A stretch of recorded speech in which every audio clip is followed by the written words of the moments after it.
The morning sun cast long shadows across the grounds of house as Princess walked slowly through the gardens, her walking stick tapping rhythmically against the gravel path.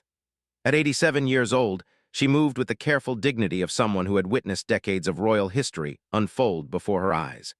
The weight of a secret decision pressed heavily on her mind as she made her way toward the private sitting room where she had requested an urgent meeting with the Princess of Wales. Princess had always been considered one of the most beloved members of the royal family, known for her warmth, her dedication to charitable causes, and her unwavering loyalty to the crown. As the youngest daughter of Prince George, Duke of Kent, and Princess Marina of Greece and Denmark, she had grown up understanding the delicate balance of royal duty and personal conviction. Today, that understanding would guide her in making one of the most controversial decisions of her long life. The jewels in question had been passed down through generations, originally belonging to Queen Mary and later inherited by the Queen Mother. These were not just any pieces of jewelry. They represented centuries of royal heritage, including the famous Cambridge emerald parure, a stunning set of emerald and diamond pieces that had graced the necks and heads of queens and princesses for over 200 years. There was also the halo tiara, which had been worn by both Queen Elizabeth II and herself on her wedding day, and several other precious pieces that held immense historical and sentimental value. According to royal tradition and the late Queen Mother's will, these jewels should have been distributed among senior members of the royal family, with Queen having a legitimate claim to many of them as the current Queen consort. However, Princess had been entrusted with the responsibility of overseeing their distribution, and she had come to a decision that would send shockwaves through the royal establishment. As arrived at house that crisp autumn morning, she had no idea that her life was about to change dramatically. She had come expecting a routine visit with her beloved great-aunt, perhaps to discuss upcoming charitable events or family matters.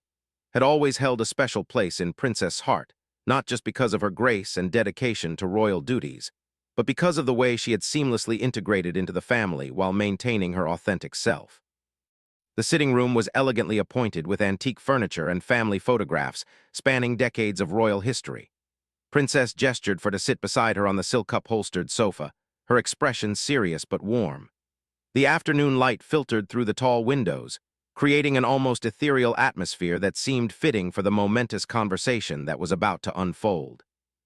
"My dear," Princess began, her voice carrying the weight of years and the gravity of her decision, "I have asked you here today because there is something of great importance that I must discuss with you, something that will require your discretion and your courage."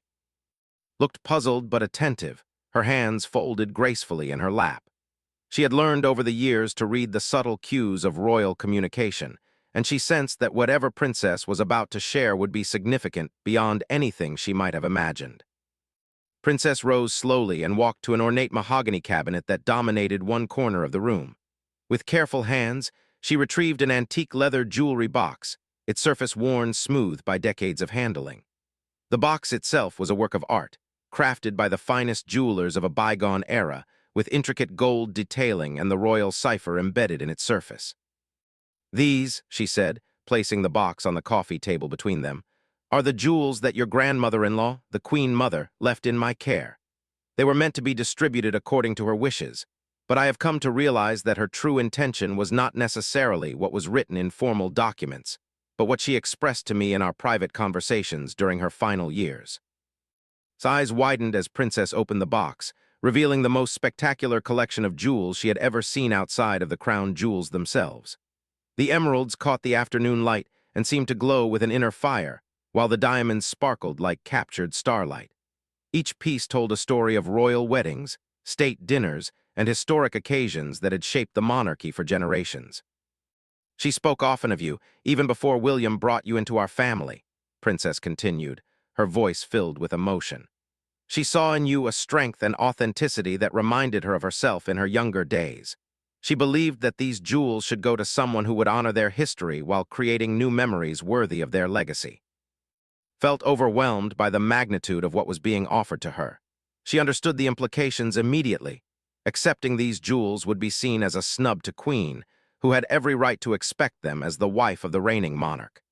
The political ramifications within the royal family could be severe, potentially creating rifts that might take years to heal. "Princess," said carefully, I am deeply honored by your faith in me, but surely these pieces should go to Queen. As the Queen Consort, she has a rightful claim to the Queen Mother's jewels. Princess's expression grew more determined, and she leaned forward slightly. My dear, you must understand that being royal is not just about following protocol and tradition blindly. Sometimes, we must make decisions based on what we believe is truly right, even when those decisions are difficult or controversial. She went on to explain that the Queen Mother had expressed concerns about the future of the monarchy during their private conversations in her final years. She had worried about maintaining the institution's connection to the British people and ensuring that the royal family remained relevant and respected in a rapidly changing world. The Queen Mother had seen in someone who could bridge the gap between tradition and modernity, between the aristocratic roots of the monarchy and its democratic future. She specifically mentioned that she hoped these jewels would one day be worn by someone who truly understood their significance, not just their monetary value, Princess revealed. Someone who would wear them with the grace and dignity they deserved, while also bringing them into the 21st century in a way that would inspire people rather than alienate them. Sat in stunned silence for several minutes, processing the weight of what she was hearing. She thought about the Queen Mother, whom she had only briefly met before her passing, but who had left such a lasting impression on everyone who knew her. She considered the trust that Princess was placing in her and the difficult position this would put her in with other members of the family. What did the Queen Mother say specifically about Queen? Asked, needing to understand the full context before she could even consider such a momentous decision. Princess's expression grew somewhat sad, and she chose her words carefully. She respected and understood the important role she would play as Charles's wife, but she had reservations about entrusting these particular pieces to her care. The Queen Mother felt that connection to the royal family was more recent and perhaps more fragile than what these ancient pieces required. The afternoon wore on as Princess shared more details about the Queen Mother's wishes and her own reasoning for making this unprecedented decision. She spoke about the changing nature of the monarchy, the importance of public perception, and her belief that represented the best hope for the royal family's future relevance and respect among the British people. As the sun began to set over the grounds of house, found herself facing a decision that would define her role within the royal family for generations to come. She understood that accepting these jewels would be seen as a bold statement about her position within the hierarchy, but she also recognized the profound responsibility that came with such a gift. The weight of royal history seemed to settle around her shoulders as she looked once more at the magnificent pieces spread before her, each one whispering stories of queens and princesses who had worn them before her, each one carrying the hopes and dreams of a monarchy that had survived for over 1,000 years. Spent the following 3 days in deep contemplation, unable to share the monumental secret that Princess had entrusted to her. The weight of the decision pressed upon her consciousness during every waking moment, from her morning duties at Adelaide Cottage to her evening conversations with William. She found herself studying her reflection in mirrors throughout Kensington Palace, imagining how the historic jewels might look adorning her neck and wrists, while simultaneously questioning whether she had the right to accept such an extraordinary inheritance. William noticed his wife's distracted demeanor immediately, but skillfully deflected his concerns with mentions of upcoming charity events and the children's school activities. She had promised Princess complete discretion until a final decision was made, and she intended to honor that promise despite the emotional turmoil it caused her. The secret felt like carrying a precious but dangerous treasure, one that could either elevate her position within the royal family or create irreparable damage to relationships she had worked years to cultivate. During her private moments, researched the history of each piece in the collection, spending hours in the royal library poring over photographs and documentation that traced the jewel's journey through generations of royal women. She discovered that the Cambridge Emerald Parure had been worn by Queen Mary during some of the most significant moments in modern British history, including several state visits that had shaped international relations. The tiara had graced the heads of princesses during their wedding days, and the brooches had been worn to commemorate everything from royal births to national celebrations. Each piece seemed to carry with it the essence of the women who had worn it before, their hopes, their struggles, and their triumphs woven into the very fabric of the monarchy itself. Began to understand why the Queen Mother had been so particular about their future custodian. These were not simply expensive accessories, but tangible connections to the soul of the British royal family. On the fourth day after her meeting with Princess, received an unexpected invitation to join Queen for afternoon tea at Clarence House. The timing felt ominous, and wondered if somehow word had leaked about the secret meeting at House. As she prepared for the encounter, she carefully selected her outfit and jewelry, choosing pieces that were elegant but not ostentatious, wanting to strike the right tone for what might prove to be a difficult conversation. Clarence House had been beautifully restored under direction, blending traditional royal grandeur with her personal taste for comfortable elegance. The Queen Consort received in her private sitting room, a space filled with family photographs, well-loved books, and the subtle touches that made it feel more like a home than a royal residence. Appeared relaxed and welcoming, but detected an undercurrent of purpose in her demeanor that suggested this was not merely a social visit. "My dear, how lovely to see you," said warmly, gesturing toward a chair positioned near the fireplace. "I do hope you'll forgive the informality, but I felt we needed to have a proper conversation without all the usual protocol and ceremony." As they settled into comfortable chairs with their tea, his expression grew more serious. "I understand you've been spending time with Princess recently," she began, her tone carefully neutral. "She's such a wonderful woman, isn't she? So full of stories about the family's history." Felt her heart rate quicken, but she maintained her composure. "Yes, Princess has always been so kind to me. Her knowledge of royal tradition is remarkable." Nodded thoughtfully, stirring her tea with deliberate precision. "Indeed it is. She's been entrusted with many family responsibilities over the years, some of which require rather delicate handling." She paused, allowing the implication to settle between them before continuing. "I imagine she's shared some interesting perspectives with you about family heirlooms and their proper custodianship." The directness of the statement caught off guard, though she tried not to let her surprise show. It was clear that knew something about the meeting at House, though couldn't determine how much information she actually possessed. "Princess has indeed shared some fascinating stories about royal jewelry and its history," replied carefully. "The pieces in the royal collection are truly extraordinary." Set down her teacup and leaned forward slightly. "I'm going to speak plainly because I believe honesty serves us all better than diplomatic dancing around sensitive subjects. I know that has approached you about the Queen Mother's jewelry collection. I also know that she's offered you pieces that would traditionally be expected to come to me as Charles's wife." Felt a flush of heat rise in her cheeks, but she forced herself to maintain eye contact with the Queen Consort. The moment of truth had arrived sooner than she had anticipated, and she realized that her response would shape not only her relationship with, but potentially her entire future within the royal family. "I see that my suspicions are correct," continued, interpreting's expression accurately. "Please don't think that I'm angry with you, my dear. This situation is not of your making, and I understand the difficult position has placed you in." What followed was perhaps the most honest conversation had ever had with any member of the royal family. Spoke openly about her own relationship with the Queen Mother, acknowledging that, while there had been respect between them, there had never been the warm closeness that the Queen Mother had shared with other family members. She admitted that she had always known her position as an outsider who had married into the family later in life would affect how she was perceived and what she might inherit. "The truth is," said, "I have never expected to inherit the Queen Mother's most precious pieces. I understood from the beginning that my relationship with this family would be different from those who were born into it or married into it at a younger age." Her voice carried a note of resignation, but also acceptance. "What concerns me is not that wants to give those pieces to you, but rather the way she's chosen to go about it." Explained that the secretive nature of Princess' approach threatened to create exactly the kind of family division that could damage the monarchy's public image. She had learned through her years as Charles's wife that the royal family's strength lay in its unity, and that private disagreements had a way of becoming public scandals if not handled carefully. "If believes you should have those pieces, then perhaps she's right," said, surprising with her gracious attitude.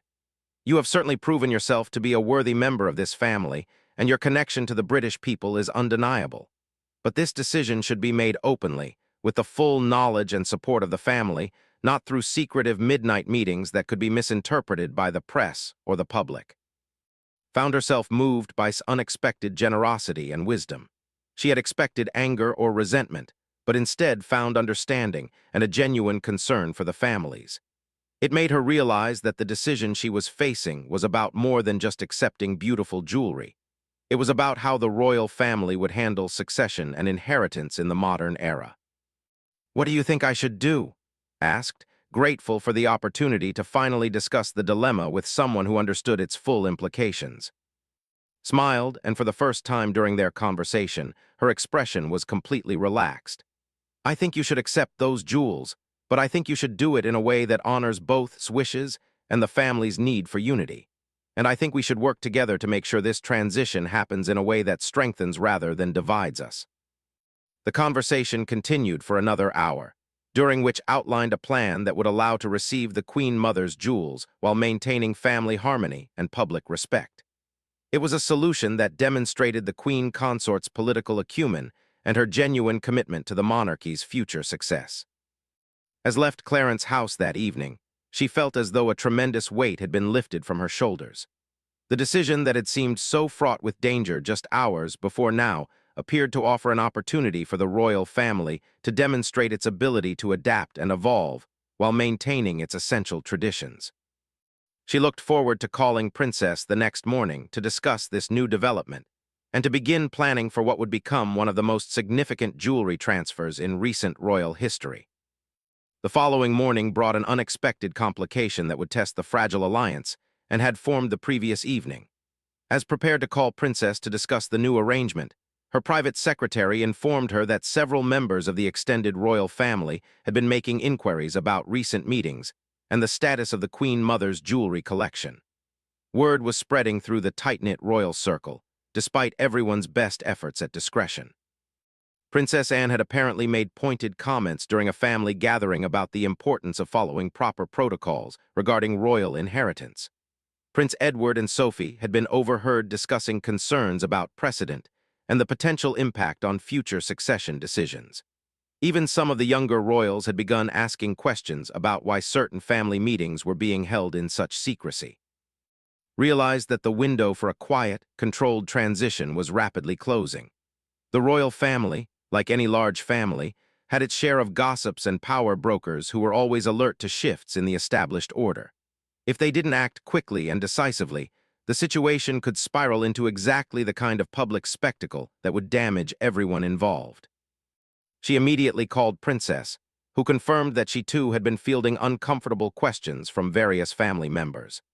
The elderly princess sounded tired but determined, insisting that her decision remained unchanged regardless of the family pressure she was experiencing. "My dear," Princess said over the phone, "I have lived through enough royal dramas to know that controversy is often the price we pay for doing what we believe is right. The Queen Mother trusted me to make this decision with wisdom and courage, and I intend to honor that trust." However, Princess also acknowledged the wisdom of suggestion that the transfer be handled more openly. She agreed to arrange a family meeting where the decision could be explained and discussed, giving everyone an opportunity to express their views while maintaining the dignity of all parties involved. The meeting was scheduled for the following weekend at Windsor Castle, in the same private dining room where the royal family had gathered for countless important discussions over the years. The guest list was carefully curated to include the most senior members of the family who would be directly affected by the decision, while keeping the gathering small enough to maintain confidentiality. King Charles was informed of the situation by both and Princess, who presented a united front in explaining their reasoning. The king's reaction was complex. He understood the symbolic importance of his aunt's decision, but he was also concerned about the potential for family discord. As someone who had experienced his own share of controversial decisions regarding tradition and modernization, he was perhaps more sympathetic than others might have expected. "I trust judgment," he told privately. "She has served this family with distinction for over 60 years, and if she believes is the right person to carry on the Queen Mother's legacy, then we must respect that decision." William's reaction when finally shared the full story with him was one of protective concern mixed with pride in his wife's handling of such a delicate situation. He had grown up understanding that royal life often involved navigating complex family dynamics, but he was impressed by his thoughtfulness and her effort to find a solution that would honor everyone's feelings. "You know, this will change things," he told her as they walked through the gardens at Adelaide Cottage the evening before the family meeting. Once you accept those pieces, you'll be seen differently by both the family and the public. Are you prepared for that? Had spent considerable time thinking about exactly that question. She understood that wearing the Queen Mother's jewelry would mark her as someone special within the royal hierarchy, someone who had been chosen to carry forward a particular legacy. It was both an honor and a burden that would follow her for the rest of her life. "I think I am," she replied thoughtfully. "But more importantly, I think it's what the Queen Mother would have wanted, and I think it's what's best for the family in the long run." The weekend arrived with typical English autumn weather, crisp air, and dramatic skis that seemed appropriate for the momentous family gathering about to take place. Arrived at Windsor Castle wearing a simple but elegant dress, and the sapphire and diamond earrings that had been a wedding gift from the Queen, wanting to strike the right note of respect for tradition while avoiding any appearance of presumption. The family assembled in the oak drawing room before moving to the private dining room for lunch. The atmosphere was cordial but charged with underlying tension, as everyone waited to hear the official explanation for the mysterious meetings and decisions that had been the subject of so much speculation. Princess, despite her advanced age, commanded the room with her natural dignity and authority. She had prepared carefully for this moment, understanding that her words would either cement family unity or potentially create lasting divisions. "I have gathered you all here today," she began, "to discuss a matter of great importance to our family's future. As you know, I have been entrusted with the responsibility of distributing certain pieces from the Queen Mother's jewelry collection, a task she gave me because she trusted my judgment and my understanding of what would best serve the monarchy." She went on to explain her reasoning for choosing as the primary recipient of the most significant pieces, emphasizing the Queen Mother's own expressed wishes and her concerns about the future of the royal family's connection to the British people. Princess spoke eloquently about grace under pressure, her authentic connection to people from all walks of life, and her understanding of how to balance tradition with modernity. "This decision is not meant to diminish anyone else's value to our family," Princess continued, looking around the room to make eye contact with each person present. "Rather, it reflects my belief, shared by the Queen Mother, that these particular pieces will serve their highest purpose in care." The discussion that followed was frank but respectful. Princess Anne expressed concerns about setting precedents that might affect future inheritance decisions. Prince Edward questioned whether such a significant transfer should have been discussed more broadly before being decided. Some of the younger family members worried about public perception and media reaction.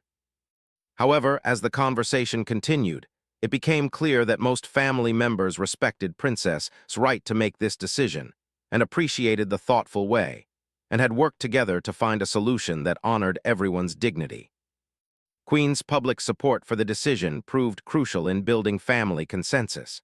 Her gracious acceptance of the situation and her emphasis on family unity helped others see that this was not about winners and losers, but about what was best for the monarchy as a whole. By the end of the afternoon, the family had reached an agreement on how the transfer would be handled. There would be a private ceremony where Princess would formally present the jewels too, followed by a carefully managed public announcement that would emphasize the continuity of royal tradition rather than any suggestion of controversy or division. The ceremony itself was planned for the following month, giving everyone time to prepare and ensuring that the announcement would be made in a controlled manner that would minimize speculation and maximize the positive aspects of the story. As the family gathering concluded, felt a profound sense of gratitude for the way everyone had come together to support what could have been a divisive decision. She understood that this experience had taught her valuable lessons about royal leadership and the importance of handling sensitive situations with transparency and respect for all parties involved. The final piece of the puzzle would be managing the public announcement and the inevitable media attention that would follow. But for now, felt confident that the family had found a way to honor the Queen Mother's wishes while maintaining the unity and dignity that the monarchy required to continue serving the British people effectively. The formal ceremony took place on a perfectly crisp November morning at Palace, in the private blue drawing room where so many significant royal moments had unfolded over the centuries. The guest list was limited to immediate family members, ensuring intimacy while maintaining the gravitas appropriate for such a historic transfer. Photographers from the royal household were present to document the moment for the official archives, creating a permanent record of this unprecedented gesture. Had chosen to wear a midnight blue dress by one of her favorite designers, elegant and timeless in style, with her hair arranged in a classic chignon that would showcase the jewelry to its best advantage. She carried herself with the poise and confidence she had developed over her years as a working royal, but those who knew her well could detect the underlying emotion of this moment. Princess arrived wearing one of her signature pastel coats, moving slowly but with unmistakable dignity as she carried the ornate jewelry case that had become the center of so much attention. At 87, she represented a living link to royal history, someone who had personally known and worked alongside 4 different monarchs. Her presence at this ceremony added a weight of authenticity and tradition that no amount of protocol could manufacture. The ceremony itself was designed to honor both the significance of the moment and the privacy that the family had worked so hard to maintain. King Charles spoke first, acknowledging his aunt's decades of service to the crown and her unique authority in making decisions about family heirlooms. His words were carefully chosen to emphasize continuity rather than change, tradition rather than rebellion. Aunt has always understood better than most of us that being royal is not about owning beautiful things, but about being a worthy custodian of objects that belong to the nation and to history, the king said. Her decision today reflects that wisdom and her confidence in its ability to carry forward the legacy that these pieces represent. Queen then spoke, her words surprising many observers with their warmth and genuine support for the transfer. She had clearly chosen to use this moment to demonstrate the unity of the royal family and her own commitment to its best interests above any personal considerations. Has shown all of us how to honor tradition while remaining authentic to oneself, said. The Queen Mother would be delighted to know that these treasures will be worn by someone who understands their true value lies not in their material worth, but in their ability to connect us to our history and to the people we serve. When Princess finally opened the jewelry case and began presenting each piece the room fell completely silent except for the gentle ticking of an antique clock on the mantelpiece.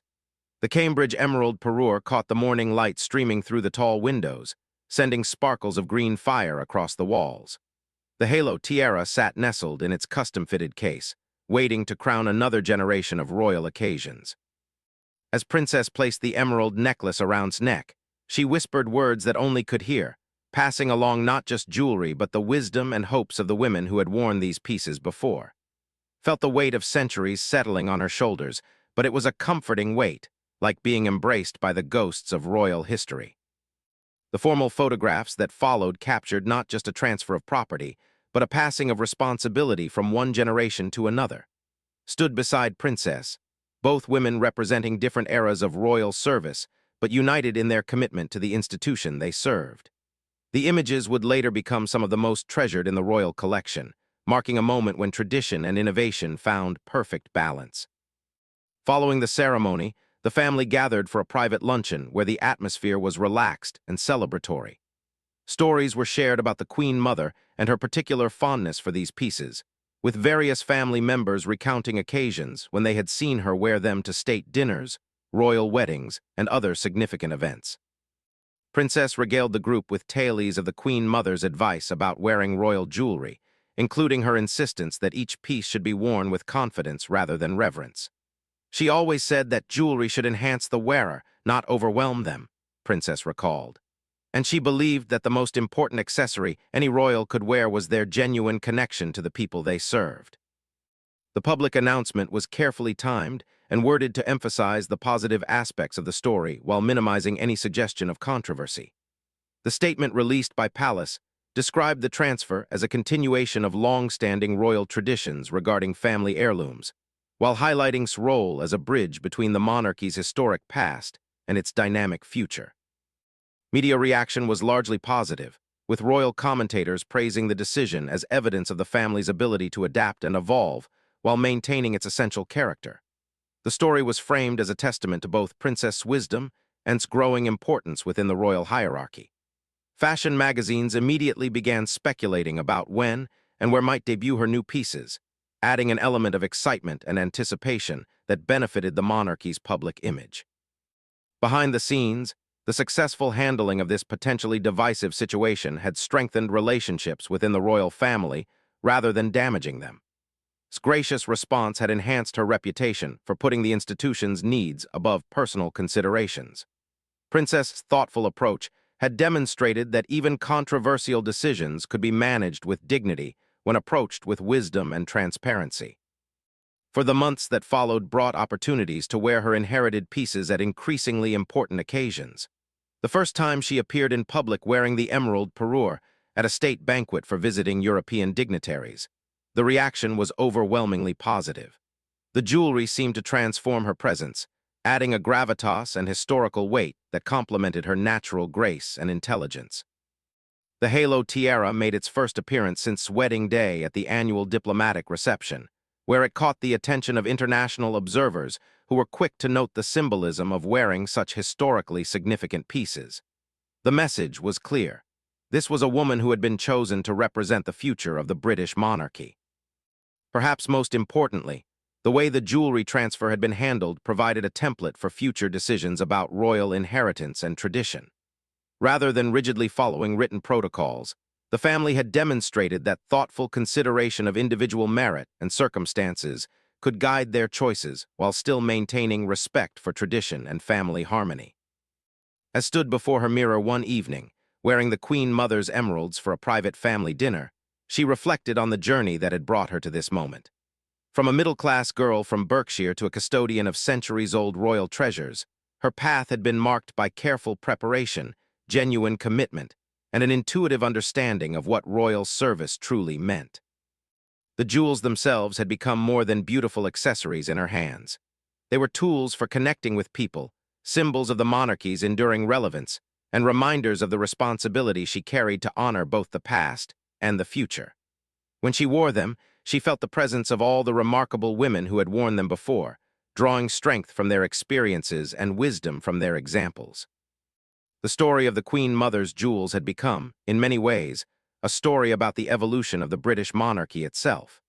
It demonstrated that tradition and change could coexist, that wisdom could triumph over rigid protocol, and that the royal family's greatest strength lay not in its adherence to outdated customs, but in its ability to adapt those customs to serve the needs of a modern nation.